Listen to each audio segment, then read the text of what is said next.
মুর্শিদাবাদের কান্দিতে বন্যার থাবা। টানা বৃষ্টিতে ময়ূরাক্ষী নদীর জলে প্লাবিত হল কান্দি পৌরসভার ২ নম্বর ওয়ার্ডের কলাবাগান এলাকা। হঠাৎ নদীর জল ঢোকায় মুহূর্তে জলের তলায় চলে যায় একাধিক বাড়িঘর ও রাস্তা। ফলে গৃহবন্দী হয়ে পড়েছেন বহু পরিবার। বন্ধ হয়ে গেছে স্বাভাবিক যান চলাচল। জলমগ্ন অবস্থায় চরম দুর্ভোগে দিন কাটছে বাসিন্দাদের। খাবার নেই, জল নেই, ঘরে সাপ ঢুকে যাচ্ছে। আশঙ্কা আরও জল বৃদ্ধি পেলে পরিস্থিতি আরও জটিল হতে পারে বলে মনে করছেন স্থানীয়রা। আমরা মোটামুটি ভালো আতঙ্কের মধ্যে আছি, কখন যে ঢুকে যাবে ভেতরে তা বুঝতে পারছে না। আস্তে আস্তে জল বাড়ছে, তা এখন একটু কমছে।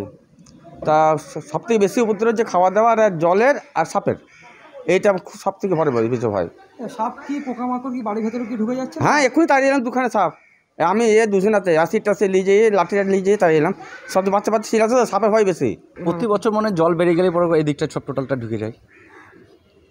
যদি জল বাড়ে তাহলে কি করবেন, কি আশ্রয় নেবেন, কি মনে করছেন? জল যদি অতিরিক্ত আবার যদি বেড়ে যায় তাহলে তো অন্য জায়গায় ঘর বাড়ি ছেড়ে অন্য জায়গায় একটা আশ্রয় তো নিতে হবেই। কত আতঙ্কের মধ্যে আছেন এখন তো প্রচণ্ড আতঙ্ক আছি, যেহেতু এখন জল বেড়েই যাচ্ছে, জল তো কমার লক্ষণ দেখছি না।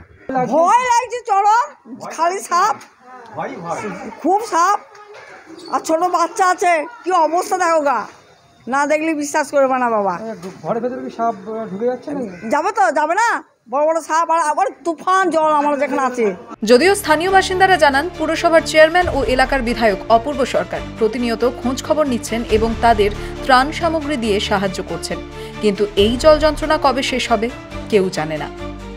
Bureau report, the wall news.